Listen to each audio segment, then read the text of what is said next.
Hey guys, this is Fergal from PokerVIP. Welcome to part one of a two-part series we're going to be recording over on Guts Poker. We're going to be playing some cash games throughout. We're going to be playing a mix of 20 NL to 50 NL. So we can see we've got two tables of 20 NL loaded up top, two tables of 50 NL down below, and depending on how tables go, we may be mixing and matching other stakes. We shall see how it goes.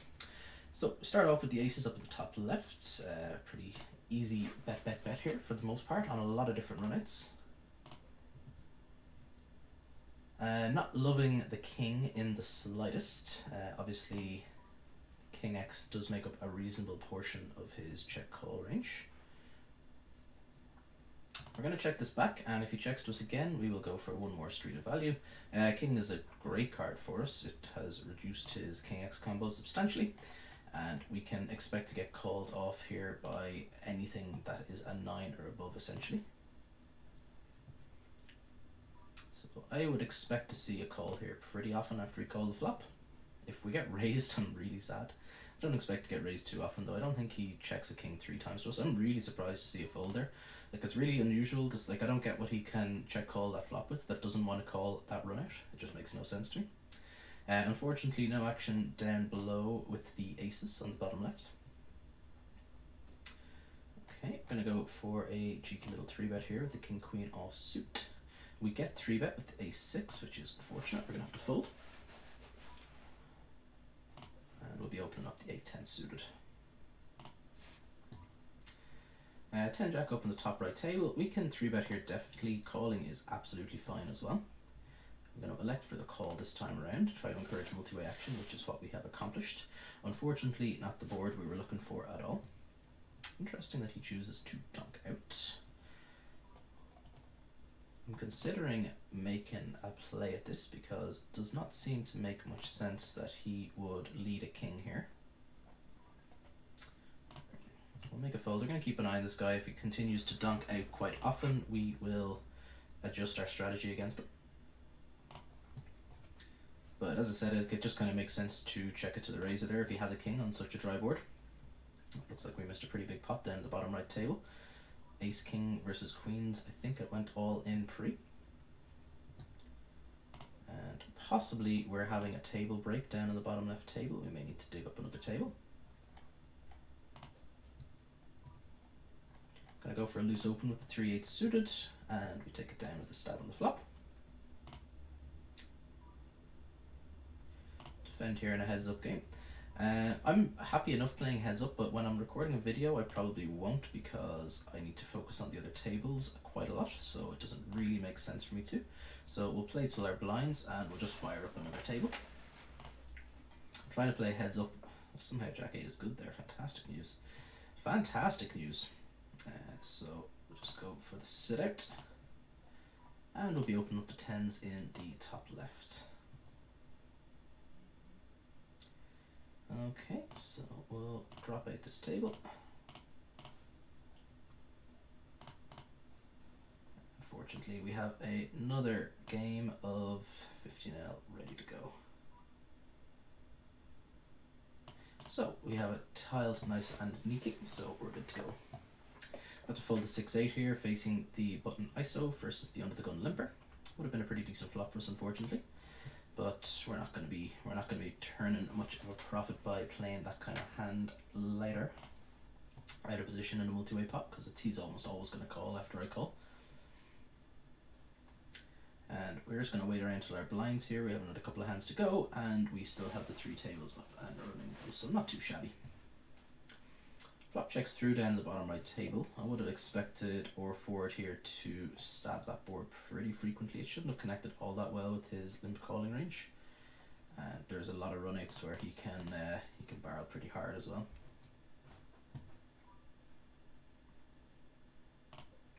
Going to defend the 5-jack suited in the bottom left table, blind versus blind, and we're going to open up the ace-6 offsuit. Getting some action with our aces, which we like. Hopefully someone goes for the squeeze up in the top left table. Alas, they do not, but a pretty wonderful flop for us. So I think our best way of making money this hand is just to go quite large and just hope he has the queen. If he doesn't have a queen, it's going to be pretty difficult to get much money in here anyway. So I think we can just absolutely unload here now, and if he has a queen, I don't envision him ever folding. And I'm going to go for the overbet on the river if he does call this turn bet.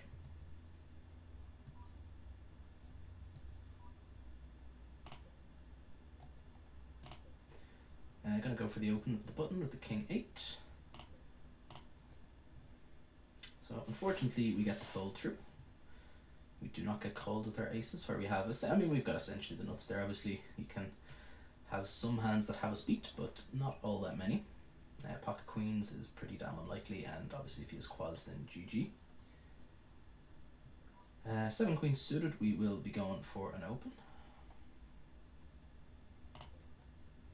Okay, this board here, to donk out this board, it just doesn't really make any sense. We're going to go and attack this donk, it just looks weak to me. If he's doing it with a 9, then I don't expect to get many folds, but I do imagine he will be doing this with worse than a 9 fairly frequently. That will have to fold to this raise.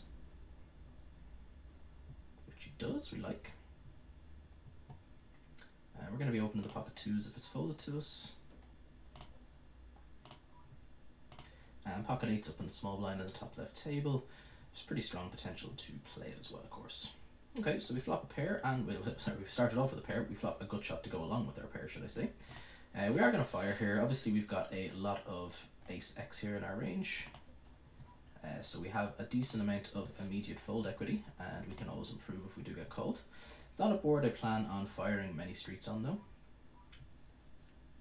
I think when we do get called, our best plan of action here is to just shut down. I think he's going to show us a marginal ace here pretty frequently.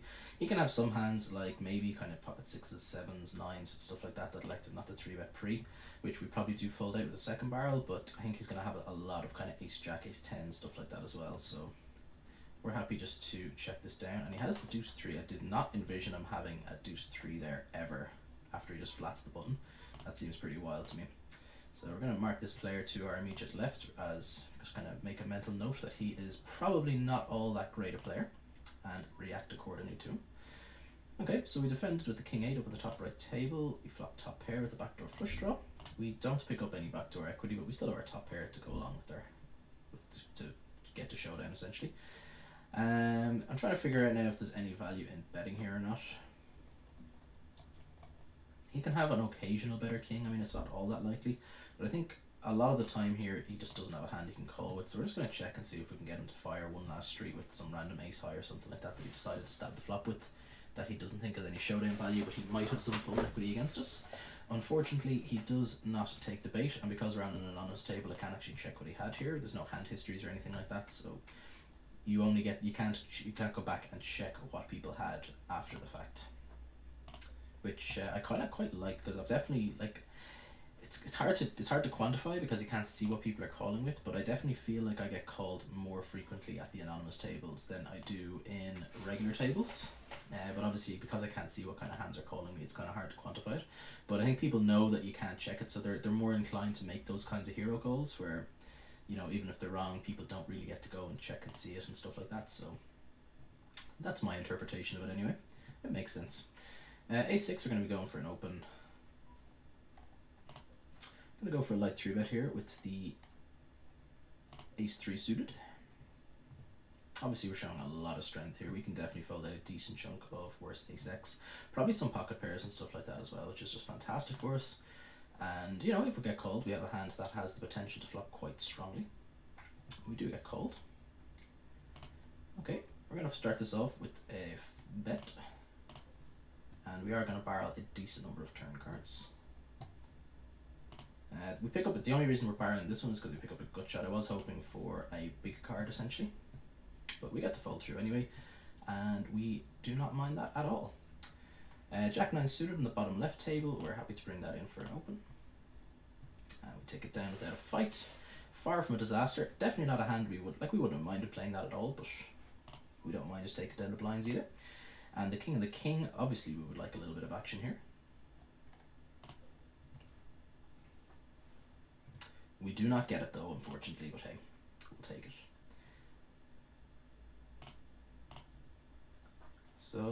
So far we're up a little bit of money. I'm not sure exactly how much. I know I lost a couple of euro at these tables early on, but overall we we never went substantially lower starting stacks, so the top 2 tables I'm pretty sure we just haven't really lost anything. Bottom 2 tables we might have lost €1 or 2, but nothing substantial, so we're up maybe €12 or so in the 10 minutes that we started. So if I could maintain that hourly, I would be a very happy man. Pretty unlikely though, obviously. Okay, King Jack suited. We have a decision whether we want to call or whether we want to 3-bet. I'm going to go for the 3-bet. Both options are very reasonable. Generally, I elect for a fairly aggressive 3-betting approach out of the blinds like that. King Jack suited though, it does flop quite well, so I definitely don't mind taking seeing a flop with it. And we will be opening up with the Ace Jack, of course, very standard. Deuce 6, not going to be good enough. And Ace Queen, we will be 3-betting blind versus cutoff. Okay. We block his likely King X, so we are going to bet, and we will be firing on pretty much every turn. Actually, that's a lie. The King I wouldn't have fired on if we got called and the King rolled off. I would not have, because his pocket pairs and stuff like that are that less likely to fold. So fortunately, he gets out of the way, and we don't have to concede the pot on the turn, because the King would have come. The MPN's little rabbit holing feature allows us to see what would have come and to explain what we would have done on a variety of different cards, which I quite like for these videos. Okay, let's go for the 3-bet again. The King Queen suited up on the top left table, and 8-Jack will bring it in for an open. Okay, we flop a gutter. We're going to fire here. Hopefully just take it down, and we'll see a flop with the 6-Jack suited down at the bottom right table. I'm not in the habit of folding suited cards to min opens. This really stinks. We're getting at a stupidly good price, so I'm going to call and try to improve and expect to stack him every time we hit a jack, basically. He's showing a lot of strength here by min raising this flop. Even when we pick up a pair here, we can't call. We were getting the right price because he laid it so goddamn cheap, which is just kind of tilting because we lose an extra €2 odd, but it's going to be a profitable call in the long run. We can't continue here though. Okay, we're going to call and see a flop with the Queen Jack of suit. Not a fantastic board here for us. He goes a quarter pot, which is really tilting, but we're still just going to go ahead, maintain our discipline, and let this one go. 8-7, we're going to let go. 6-10 suited, we are also going to let go. Not much that we can do there facing a cut-off open, since this guy's sitting out. Okay, King Queen. We're gonna call and take a flop in position versus this guy. Been fairly active the last few hands. I don't have any sort of rock solid reads in him or anything like that. 3-betting this hand is something that I will do at some frequency. Calling in position though is a lot more attractive than taking a flop out of position. The only downside is obviously there's a few players left behind that can put in the squeeze, but hey. Okay, he checks, we're gonna bet. We have the gut shot. We can probably fold out all of his kind of 6s, 7s, 8s, 9s, stuff like that. We have a gut shot to improve. He goes for the check call. I'm gonna fire again here. I don't envision him having that many ace-x, although actually he can have some, but he did open from early position. Yeah, I'm gonna fire again here and look to fold out everything that isn't an ace basically, and set it up to play a huge pot if we do manage to bink a 10. We take the fold, which we like. So I wouldn't be shocked if he folds a jack there and any other kind of pocket pair that he decided to check call one street with. Ace Queen, obviously a very standard open from any position when we are first in.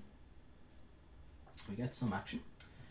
Okay, we have the nut no pair. We do block a lot of his King X. So the options we have are to check back and look to take our hand to showdown for a cheap price, or to stab. I think you're going to check this back one street.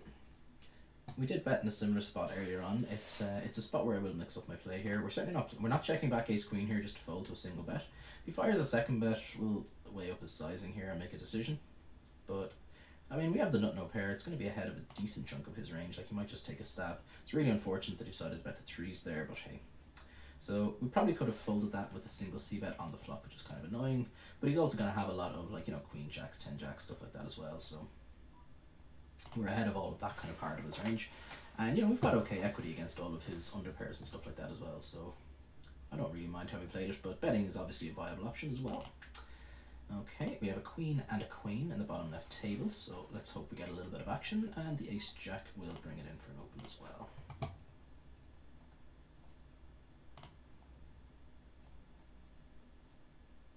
So 2 folds, 3 folds. Let's hope board 14 sticks around. Nope.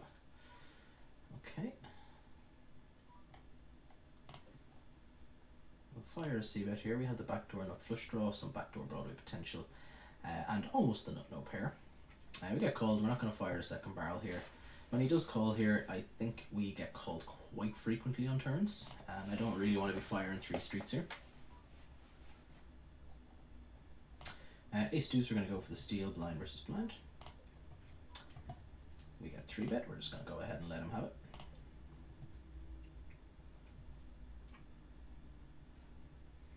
Okay, we're at roughly halfway through part 1, and we're gonna size up here a little bit because this guy has posted, which never post. It just makes no sense. It makes no sense to post. We get 3-bet again by the same player, which is kind of annoying. Dream flop up on the top right table. We're just gonna bet pretty big here at 3 streets.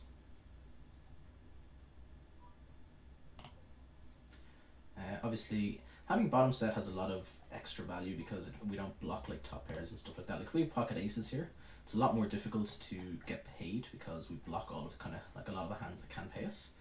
We're just going to 4-bet and get Jack in if villain wants to.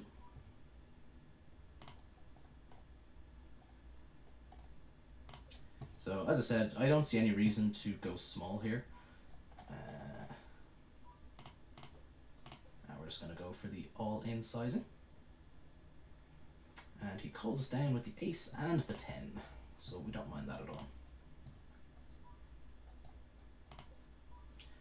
So that's kind of going back to the point I was saying, like obviously not blocking the top pairs and having villains that will just stack off a top pair middling kicker is just, you know, music to my ears. So not too bad. We're up about 15 euro on the bottom left table, just a few euro on the bottom right. We're up 20 euro on the top right, and we're about even on the top left, maybe down a couple of quid.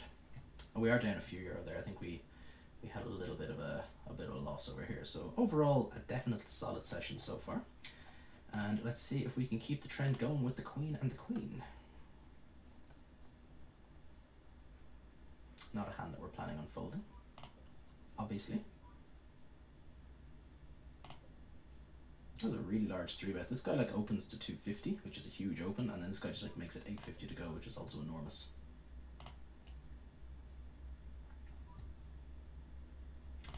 This sizing is actually somewhat scary, but whatever. Let's just jam it in. He has the aces. Not completely shocked when I see the sizing he went. Let's see if we can get there. Nope. I mean, whatever. Queens into aces for 100 bigs pre. We're not going to worry too much about it. His sizing, I think, is definitely a bit of a tell. If I'm like, it's kind of weird. Like if he just 4-bets to like a normal size there, like I'm never even considering doing anything but just going with it. But when he does go like that really small sizing, it does give me a few other options. But as I said, it's whatever. I'm not gonna worry about stacking off queens for 100 bigs pre or 100 and whatever it was. Just gonna bet one small one and done here on the 3 diamond board. I'm not planning on firing multiple streets. So we win 20 euro one hand and we lose the 20 euro back immediately the next hand, which is pretty upsetting, but hey.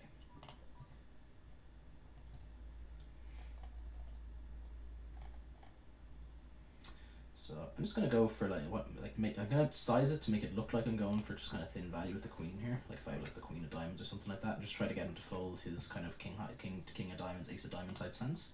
So he folded pretty quickly, so I'm guessing that's the kind of thing that he had. And ace queen suited. Let's go for the open. If this guy 3-bets us, we will be 4-betting. He just elects for the flat. This guy's 3-bet us a couple of hands in a row in the last orbit. Looks like we might go multi-way here, which we do. Pretty bad flop for us. This connects really well with their overall flatting ranges.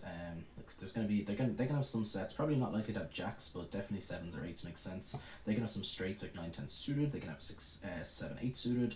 They can have like pairs and gut shots like 8-9. They can have a lot of hands in this board, and overall we're not all that happy. If this guy checks again now, we're very happy. I don't expect this guy to ever check back his kind of nutted types hands. So the main hand that we're afraid of now is like a hand like Queen Jack, which is possible. Okay, so we get called. So I don't see any reason not to go for more value here. We can get called by like King Queen, Queen 10, stuff like that. Maybe get hero by some worse, but Queen 10, Queen 10, Queen King, stuff like that are the main things I'm going for value from. I don't envision us having the worst hand there all that often, and I don't really ever envision us getting check raised there as a bluff. So if we do get check raised, we have a really trivial fold. So yeah, I think we gotta try to push the edge for that extra little bit of value. It's definitely on the thinner side though on that kind of board.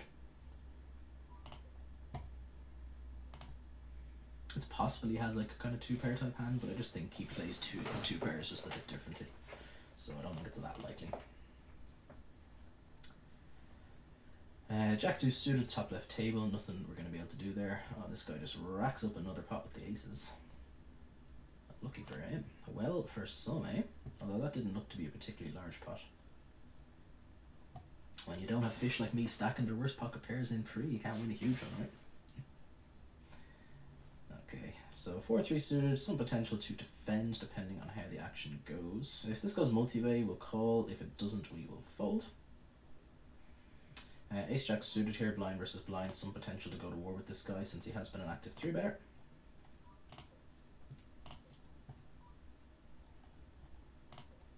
So he elects just for the call, which is fine. We flop the nut flush draw with overcards to the board. We're happy to fire at least one street here. We're going to go again here. We're not check folding here, so I don't see any reason to slow down. Sucks if he has a 6, but we get the fold through, which we like. It's definitely possible we just had the best hand there straight up, but I don't really want to start check calling there. I want to keep the betting initiative ourselves. A7, we open, we steal, we don't mind that. And the king 10, we will go for the steal as well. Queen 8 down here, it should be noted I do tend to open his hand, but since we have an aggressive 3-better in the blinds, I elected not to. That would be part of my standard opening range, but as I said, I do adjust things depending on the players in the blinds. So if we have someone that's 3-betting us quite a decent chunk.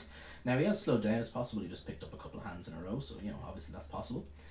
And this guy 3-bets, he makes it quite small given that this guy's called, so I'm going to flick in the chips and expect this guy to make it a multi-way pot very often, so we can look to flop strong. Speaking of flopping strong, we have triples. Alright, I'm just going to go ahead and lead here. It's kind of hard for people to have 4s, but it's kind of hard for us to have it as well, but people don't really think too much. They just look at the board and say, oh, don't have a piece of that, I guess I just fold. Alright, I'm just going to bet huge here, make it look like, try to rep the missed diamonds. If he's a hand like pocket 10s, pocket jacks, I would expect he's at least tempted to make the call, given that all of our obvious draws have whiffed.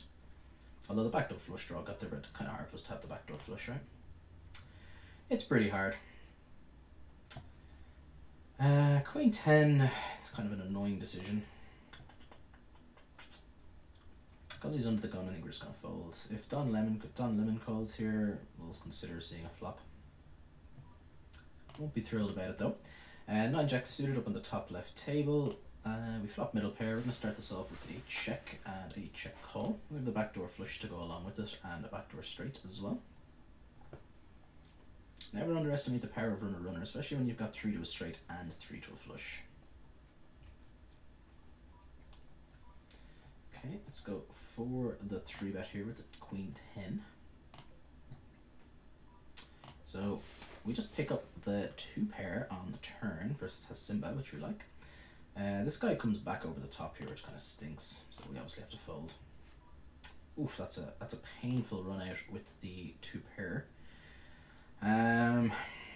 Going for value here seems excessively thin, so we're going to check and try to induce some bluffs. Really difficult to imagine him going for calling with worse there. Really difficult to imagine, so trying to bet for value there seems a little bit suicidal. It's definitely a board where he may elect to bluff though, so. Okay, I thought we had this hand in play. I was wondering how I managed to open Jack 7 suited from this position because it's outside my opening range. The cards are just still there though. My mistake. My mistake. Obviously would have been a pretty good flop and turn for us though.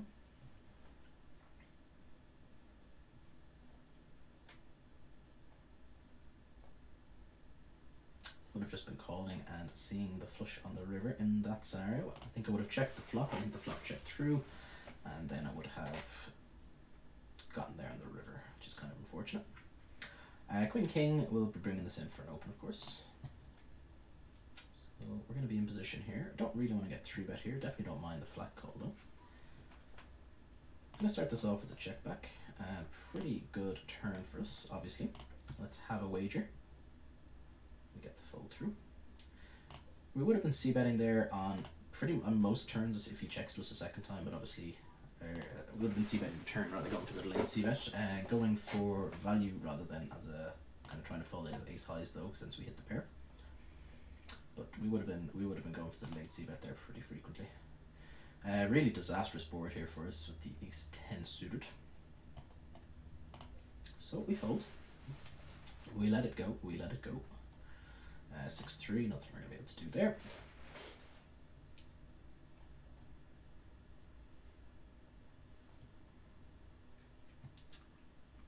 Pretty big pot brewing up here. Don Lewin racking it up to €72 just to our immediate right. Definitely don't mind someone having a bit of chips there to our right. He's on both tables, so because he's playing more than one table, he's a little bit more likely to be a bit of a reggish player, but we still don't mind since we have position on. Okay, we have two options, obviously. We can call or we can 3-bet. I'm going to go for the call.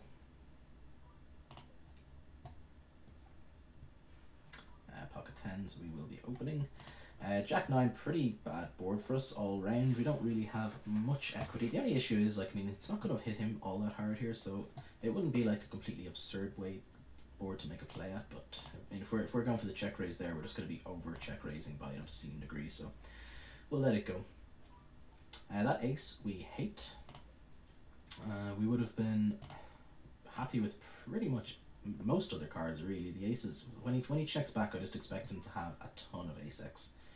So we have to fold here, which kind of stinks. Kind of stinks.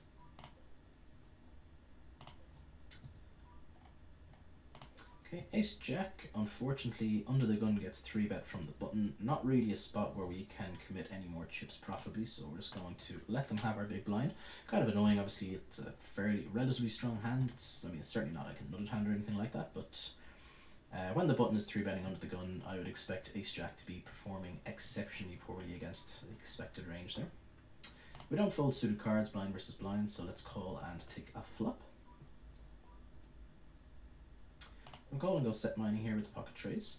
We're going to float one off here. We have the backdoor diamond draw, but it's more so I just expect him to check fold really, really frequently here when he does whiff. Hopefully he just hasn't picked, like, if he just has a hand like 10 jack or something like that, it's really annoying, but I guess he just has the ace when he check raises on the turn. Kind of surprised he takes that line, but nice hand, nice hand.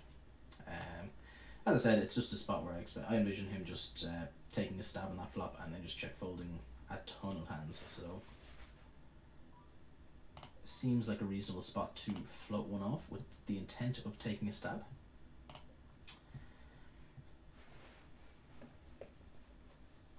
This checks through the whole way, and I would have considered making a really large bet on rivers. Just purely because it just seems like no one can have an ace, but when it goes back call, obviously someone does.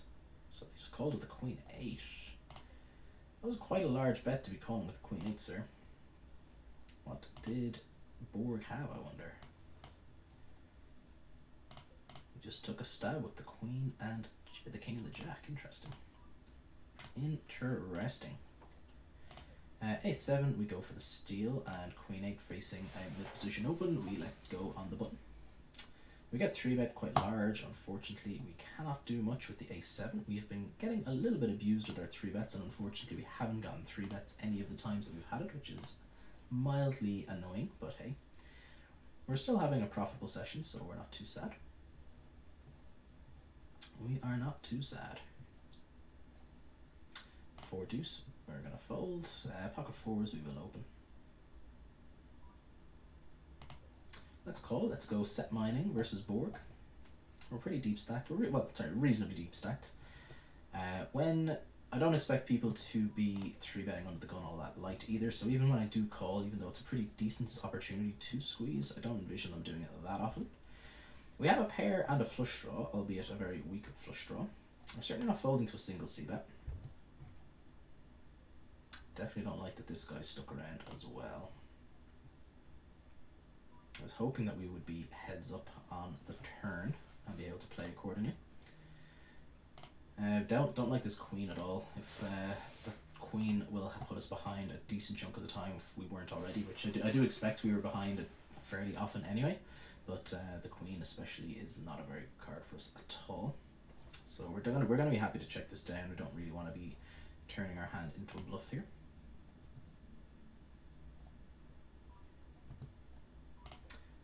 Top pair with the eights is good, sir. Or sorry, flop top pair should I say, it wasn't top pair by the river. We 3-bet the ace queen, we take it down, we flop top pair with the king 10 after we defended our small blind. We will check it to the razor, and this is going to be our last hand for this session. We will have, this will be a 2-part series though, so we will be back with part 2. I'm going to record them back to back, so it'll be a continuation of the same session, but it'll be in 2 separate videos. So as always, if anyone has any questions, comments, anything about any of the hands that we've played or anything like that, feel free to leave them in the comments section of the relevant social media. I always endeavour to get back to people. We pick up a lot of extra equity if we do happen to have the worst hand at this point in time, which we like. I don't expect this guy to double barrel here as a bluff all that often, but when we have the hearts, obviously never folding. Although this guy is quite aggressive. He's one of the more aggressive players. If he triple barrels here, we're in a really grim spot. If he triple barrels, we're in a pretty grim spot. We're definitely happy to check back there. Honestly, I was leaning towards folding there if he did triple barrel, just because my hand is quite face up. So, oh wow, he had the backdoor hearts, so if we had hit our flush, that would have been pretty nice. But anyway, going back to my point, if I made this 3-bet too large, my mistake. If he triple barrels there, like our hand just looks like a king, and I don't know how often people are going to be triple barreling to try to fold a top pair there. It's probably not all that often. Anyway, thank you very much for watching, guys. I will be back immediately with part 2, which will be a continuation of this session. I hope you have enjoyed what you've seen so far. Thank you very much for watching, and take care.